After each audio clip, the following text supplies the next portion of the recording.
এই ভিডিওটি অত্যন্ত গুরুত্বপূর্ণ, তবে সবার জন্য নয়। আপনার ছেলে মেয়ে বা ভাইপো ভাইজি যদি মাধ্যমিক দিচ্ছে বা আগামীতে দেবে, সেক্ষেত্রে অত্যন্ত মনোযোগ সহকারে ভিডিওটি দেখুন।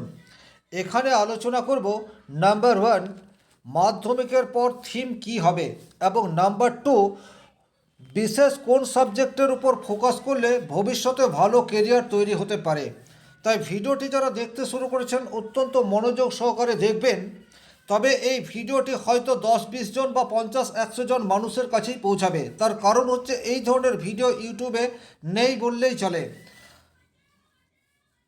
সম্পূর্ণ ভিডিওটি দেখার পর যদি ভালো লাগে অবশ্যই প্রয়োজনীয় মানুষকে শেয়ার করে দেবেন, যাতে করে তার উপকারে আসে।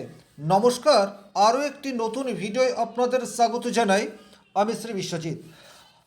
মাধ্যমিকের পর থিম কি হবে, এই বিষয়টিকে যদি বুঝতে হয় সেক্ষেত্রে কিন্তু আমাদের জন্মকুণ্ডলীকে সূক্ষ্মভাবে অধ্যয়ন করার প্রয়োজনীয়তা থাকছে। প্রত্যেকটি মানুষের মধ্যেই বিশেষ কোনো একটি সেক্টরে তার নলেজ বা জ্ঞান রয়েছে। আমরা যদি তার নলেজের জায়গা, তার ভালো লাগার জায়গাটিকে পড়াশোনায় কনভার্ট করে দিতে পারি এবং সেই পড়াশোনাটা যদি কেরিয়ারের সাথে রিলেট করে, তাহলে কিন্তু প্রত্যেকেরই ভালো কেরিয়ার এটা হতে পারে। সেটার জন্য নিজের জন্মকুণ্ডলী সবচেয়ে বেশি গুরুত্বপূর্ণ। আপনাদের সামনে যে উদাহরণ কুণ্ডলীটি রয়েছে, এই জাতকের date of birth, time of birth, place of birth দেওয়া আছে। জাতকের লগ্ন সেটা হচ্ছে গিয়ে সিংহ, এবং আপনারা দেখতে পাচ্ছেন সিংহ লগ্নের অধিপতি গ্রহ হচ্ছে রবি। সে দ্বাদশভাবে অবস্থান করে রয়েছে, সুতরাং লগ্ন এখানে কিছুটা দুর্বল হয়ে গেল। হায়ার স্টাডি অর্থাৎ পঞ্চম ভাব এবং নবম ভাব হায়ার স্টাডির জন্য বিশেষভাবে গুরুত্বপূর্ণ। তাহলে এই জাতকের ক্ষেত্রে দেখুন, পঞ্চম ভাবে রাহু অবস্থান করে রয়েছে। আবার এই রাহু কেমন? এই রাহু হচ্ছে নিজ ক্ষেত্রগত রাহু। তাহলে উচ্চ শিক্ষার ক্ষেত্রে বাধা, এই বিষয়টি ইন্ডিকেট করছে। এবারে পঞ্চম ভাবের অধিপতি গ্রহ বৃহস্পতি, সে লগ্নের অষ্টমভাবে অবস্থান করে রয়েছে। তাহলে সামগ্রিকভাবে যদি এই জন্মকুণ্ডলীকে একটু দেখা হয়, তাহলে পরিষ্কার বুঝতে পারা যায় যে এই জাতকের শিক্ষাক্ষেত্র খুব একটা বেটার নয়। এই জাতক একজন এভারেজ ছাত্র, এটি কিন্তু ডেফিনেটলি বুঝতে পারা যায়। কিন্তু এভারেজ ছাত্র হলে তার কি ভালো কেরিয়ার তৈরি হতে পারে না? ডেফিনেটলি এভারেজ ছাত্র হলেও তার ভালো কেরিয়ার তৈরি হতে পারে যদি উপযুক্ত থিম নির্বাচন করা যায় এবং যে সেক্টরে চাকরি পেতে পারে বা ব্যবসা করতে পারে সেই সেক্টর ওরিয়েন্টেড পড়াশোনা হয়। এটি কিন্তু অত্যন্ত গুরুত্বপূর্ণ বিষয়। আর আমি এই ভিডিওগুলির মাধ্যমে এই বিষয়টি পরিষ্কার তুলে ধরার চেষ্টা করব। তাহলে আপাত দৃষ্টিতে এই জাতকের শিক্ষাক্ষেত্র সেটা কিন্তু খুব ভালো নয়, মাঝারি মানের স্টুডেন্ট, সেটা আপনারা পরিষ্কার বুঝতে পারলেন। এবং এই জাতকের সাকসেস রেট সেটাও কিন্তু অপেক্ষাকৃত কম। তার কারণ হচ্ছে একাদশভাবে নিচস্থ কেতু অবস্থান করে রয়েছে। একাদশ ভাব থেকে আমরা সার্বিক সফলতা এই বিষয়টি দেখে থাকি। আর সেখানে যখন নিচস্থ কেতু অবস্থান করে তখন সাকসেস রেট যে অনেকটা কমিয়ে দেবে এ বিষয়ে কোনোরূপ ডাউট নেই। তাহলে এইরূপ একটি মাঝারি মানের স্টুডেন্টের জন্য কোন লাইনে পড়াশোনা করতে হবে এটি অত্যন্ত গুরুত্বপূর্ণ। লাইন চুজ করার ক্ষেত্রে আমরা আরও বেশ কিছু পজিশন দেখব। প্রথমেই দেখব আমরা লগ্ন। লগ্নে অবস্থান করে রয়েছে বুধ। এই বুধ হচ্ছে একাদশপতি এবং দ্বিতীয়পতি। বুধ হচ্ছে বাক্যের কারক গ্রহ এবং বুদ্ধিমত্তার কারক গ্রহ। সুতরাং এই জাতকের মধ্যে যে বুদ্ধি বা ইন্টেলিজেন্সি রয়েছে এ বিষয়ে কিন্তু কোনোরূপ ডাউট নেই। এই জাতক যে কথা অত্যন্ত গুছিয়ে বলতে পারে এবং যুক্তি সহকারে নিজের বক্তব্য পেশ করতে পারবে এই বিষয়েও কিন্তু কোনোরূপ ডাউট নেই। এই যে যুক্তি সহকারে নিজের বক্তব্য পেশ করার ক্ষমতা, সেটি কিন্তু এই গ্রহযোগটি ভালোভাবে দেখলেই বুঝতে পারা যায়। লগ্নে বুধ অবস্থান করে রয়েছে যে বাক্যের কারক গ্রহ। তাছাড়া দ্বিতীয়ভাবে যেখান থেকে বাক্য এই বিষয়টির বিচার হবে সেখানে ত্রিগ্রহী যোগ মঙ্গল, শুক্র এবং শনি অবস্থান করে রয়েছে। থিম নির্বাচনের ক্ষেত্রে এই বিষয়গুলিও কিন্তু আমাদেরকে খুব ভালোভাবে পর্যবেক্ষণ করতে হবে। সিংহলগ্ন সাপেক্ষে দশমপতি অর্থাৎ কর্মের কারক গ্রহ হচ্ছে শুক্র, যে দ্বিতীয়ভাবে অবস্থান করে রয়েছে। ভাগ্যপতি যে হচ্ছে মঙ্গল, যে দ্বিতীয়ভাবে অবস্থান করে রয়েছে, এবং ষষ্ঠপতি যে হচ্ছে শনিদেব, যেখান থেকে কন্টিনিউয়াস পরিশ্রম, যে কোনো বড় এক্সামে ক্র্যাক করার প্রবাবিলিটি, সেই শনিদেব সেও কিন্তু দ্বিতীয়ভাবে অবস্থান করে রয়েছে। তাহলে আমাদেরকে এমন থিম নির্বাচন করতে হবে যে থিম নিয়ে পড়াশোনা করলে অদূর ভবিষ্যতে এই গ্রহ যোগকে কাজে লাগানো যায়। এর বাইরে যেটার জন্য এই গ্রহ যোগ অনেক বেশি গুরুত্বপূর্ণ সেটা হচ্ছে আপনাদের দশা এবং অন্তর্দশা। বর্তমানে এই জাতকের বৃহস্পতির দশা চলছে, কিন্তু যখন এই জাতকের কেরিয়ার তৈরি হবে তখন কিন্তু শনির মহাদশা আসবে।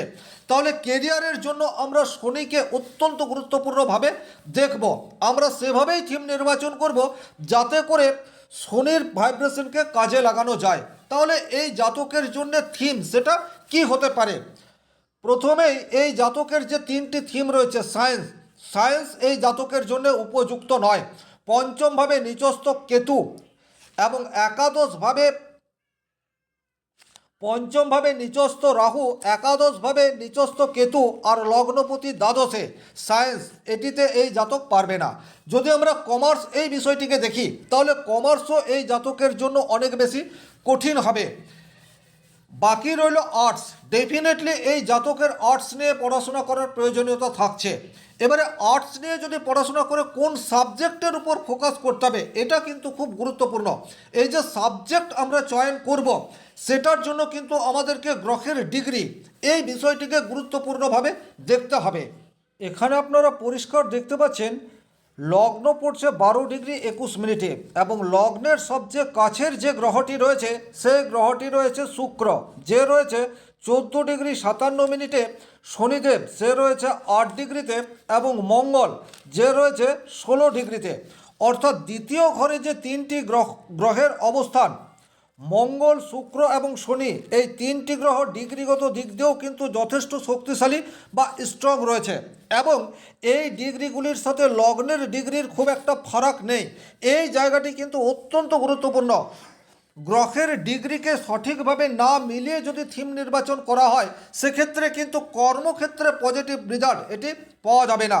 তাহলে আমরা ডেফিনেটলি বলতে পারি থিম নির্বাচনের ক্ষেত্রে আমরা আর্টস এই বিষয়টিকে দেখেছি। এবারে পারফেক্টলি কোন সাবজেক্ট নিয়ে এই জাতককে পড়তে হবে, এই জাতকের জন্য দুটো জায়গা সবচেয়ে বেশি গুরুত্বপূর্ণ। যে থিম নিয়ে পড়াশোনা করলে বা যে সাবজেক্টের উপর ফোকাস করলে জাতকের কেরিয়ার তৈরি হতে পারে এটা বোঝার জন্য আবার আমরা লগ্ন কুণ্ডলিতে যাব। স্বাভাবিক অর্থে এই জাতকের কথা বলার ক্ষমতা এবং যুক্তি সহকারে কথা বলার ক্ষমতা পর্যাপ্ত মাত্রায় রয়েছে। ডেফিনেটলি এই জাতকের লিটারেচার অথবা জার্নালিজম নিয়ে পড়াশোনা করার প্রয়োজনীয়তা থাকছে। এই সাবজেক্টের উপর পড়াশোনা করতে পারলে অদূর ভবিষ্যতে ভালো কেরিয়ার সেটা কিন্তু তৈরি হতে পারে। তাহলে আজকের তারিখে জাতকের জার্নালিজম পড়তে হলে আজকের তারিখে ল্যাঙ্গুয়েজ অর্থাৎ ভাষার উপর দক্ষতা এই বিষয়টি ডেফিনেটলি আনতে হবে। এবারে ভাষার উপর এই জাতকের দক্ষতা সেটি কিন্তু ডেফিনেটলি তৈরি হতে পারে, কারণ লগ্নের বুধ অবস্থান করে রয়েছে এবং পঞ্চমপতি বৃহস্পতি যে অষ্টমভাবে অবস্থান করে রয়েছে। অষ্টম ভাবটি কিন্তু রিসার্চ বা পিএইচডি লেভেলের পড়াশোনা অষ্টম ভাব থেকে বিচার করা হয়। গভীর জ্ঞানের কারক গ্রহ হিসেবে আমরা বৃহস্পতিকে ধরতে পারি। তাহলে বৃহস্পতি ভাষার কারক এটা আমরা বলতে পারি। তাহলে এখানে ডেফিনেটলি আর্টস নিয়ে পড়বে এবং লিটারেচারের উপর পড়াশোনা করবে, আর অদূর ভবিষ্যতে জার্নালিজম নিয়ে যদি পড়াশোনা করে সেক্ষেত্রে কিন্তু কেরিয়ার তৈরি হওয়ার জায়গা সেটি ডেফিনেটলি তৈরি হয়ে রয়েছে। এবং এই যে একটি এভারেজ ছেলে বা এভারেজ স্টুডেন্ট সঠিক থিম নির্বাচন করে পড়লে ভালো কেরিয়ার হবে এ বিষয়েও কিন্তু কোনোরূপ ডাউট নেই। দশা এবং অন্তর্দশা এই বিষয়টিকে যদি আমরা খেয়াল করি সেক্ষেত্রে বুঝতে পারবো জাতকের কেরিয়ার কোন সময়ে শুরু হবে এবং তখন কোন গ্রহটি অ্যাক্টিভ অবস্থায় থাকবে। আপনারা দেখতে পাচ্ছেন বর্তমানে এই জাতকের বৃহস্পতির মহাদশায় রাহুর অন্তর্দশা এটি চলছে। এটি 2027 আগস্ট মাস পর্যন্ত চলবে। বৃহস্পতির মহাদশা শেষ হয়ে যাওয়ার পর এই জাতকের শনির মহাদশা আসছে। শনি এই জাতকের জন্য অর্থাৎ সিংহ লগ্নের জন্য শনি সে কিন্তু রাজ্যকারী গ্রহ নয় বা পজিটিভ প্ল্যানেট সেটাও নয়। সিংহ লগ্নের জন্য অকারক প্ল্যানেট বলা যেতে পারে শনিদেবকে। কিন্তু এই শনিদেব ষষ্ঠ ভাবের অধিপতি যে দ্বিতীয় ভাবে অবস্থান করে রয়েছে। এখানে আপনারা দেখতে পাচ্ছেন শনিদেব ষষ্ঠ ঘরের অধিপতি গ্রহ হয়ে দ্বিতীয় ঘরে অবস্থান করে রয়েছে। দ্বিতীয় ঘর অর্থাৎ কন্যা রাশি শনির জন্য অনুকূল এটা বলা যেতে পারে। তাহলে আশা করা যায় শনিদেব এখানে খুব একটা নেগেটিভ ইফেক্ট এটি দেবে না। তাহলে আমরা অবশ্যই বলতে পারি যে এই জাতকের বর্তমানে লিটারেচার এই সাবজেক্টের উপর ফোকাস করার প্রয়োজনীয়তা থাকছে। তাছাড়া সোশ্যোলজি এই সাবজেক্টটিও নিয়ে জাতক পড়াশোনা করতে পারে। আর এই দুটির জন্য বৃহস্পতির পজিটিভিটি এটা ভীষণ রকম দরকার। বৃহস্পতি অষ্টমভাবে থাকলেও নিজের রাশিতে অবস্থান করছে, সুতরাং বৃহস্পতি এখানে শক্তিশালী এটা আমরা ডেফিনেটলি বলতে পারি। এবং একা বৃহস্পতি বিপরীত রাজযোগ তৈরি করে বসে আছে, তাহলে কিন্তু এখানে বৃহস্পতিকে আমরা দুর্বল বলবো না। পিএইচডি লেভেলের পড়াশোনা যদি আর্টস নিয়ে করে সেক্ষেত্রে এই জাতক পৌঁছে যেতে পারে। স্বাভাবিক স্তরে একটি এভারেজ স্টুডেন্ট সঠিক থিম নির্বাচন করলে এবং ভালো লাগার বিষয় নিয়ে পড়াশোনা করলে তার আগ্রহ সেটা কন্টিনিউয়াস থাকবে। এবং অদূর ভবিষ্যতে যেহেতু জাতকের যুক্তি সহকারে কথা বলার ক্ষমতা সেটি যথার্থ মাত্রায় রয়েছে, মানুষের সাথে মিশে যাওয়ার ক্ষমতা, ইন্টারাকশনের ক্ষমতা জাতকের পর্যাপ্ত মাত্রায় রয়েছে এই ত্রিগ্রহী যোগ তৈরি হওয়ার জন্য। আর এই ত্রিগ্রহী যোগের প্রভাবে জাতকের জার্নালিজম এই সেক্টরে ভালো কেরিয়ার তৈরি হয়ে যেতে পারে। অথবা পিএইচডি লেভেলের পড়াশুনো করে যদি এডুকেশন সেক্টরে যেতে চায় সেক্ষেত্রেও কিন্তু ভালো প্রফেশন তৈরি হওয়ার সুযোগ সেটি তৈরি হয়ে রয়েছে। ভিডিওটি যারা শেষ পর্যন্ত দেখলেন তাদেরকে অসংখ্য ধন্যবাদ। শনি মহারাজের কৃপায় আপনাদের প্রত্যেকের মনস্কামনা পূর্ণ হোক এই আশা রেখে আজকের ভিডিও এখানেই শেষ করব। তবে তার আগে একটা কথা বলে রাখি, এই ধরনের ভিডিও আপনাদের সামনে 15-20টি মতো আসবে।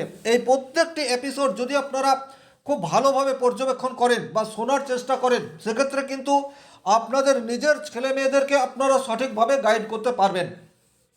তাছাড়াও যদি ব্যক্তিগতভাবে নিজেদের জন্মকুণ্ডলী বিচার করার প্রয়োজনীয়তা হয় স্ক্রিনে দেওয়া নম্বরটি সংগ্রহ করে যোগাযোগ করতে পারেন। আজকের ভিডিও এখানেই শেষ করছি। ভালো থাকুন, সুস্থ থাকুন, ধন্যবাদ।